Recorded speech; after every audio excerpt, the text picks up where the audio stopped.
السلام علیکم ورحمۃ اللہ وبرکاتہ۔ غمگین کے کان میں اذان دینا۔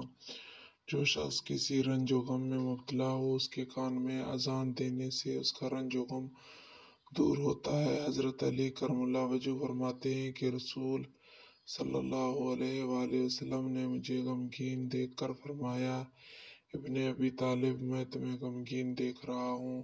اس نے کہا، جی ہاں۔ آپ نے فرمایا کہ یہ ہے قرآن پاک کی یہ آیت جس کا ترجمہ یہ ہے، تم اپنے گھر والوں میں سے کسی سے کہو کہ وہ تمہارے کان میں اذان دے، کیونکہ یہ غم کا علاج ہے۔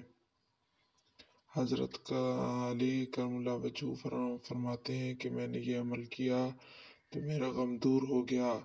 اسی طرح اس حدیث کے تمام راویوں نے اس کو آزما کر دیکھا تو سب نے اس کو مجرب پایا۔ بے شک امید ہے کہ ہماری آج کی ویڈیو آپ لوگوں کو ضرور پسند آئی ہوگی۔ اگر پسند آئی ہے تو لائک کریں، شیئر کریں، سبسکرائب کریں تاکہ ہمارے ہر آنے والے ویڈیو آپ کو بر وقت مل سکیں۔ تب تک کے لیے اللہ حافظ۔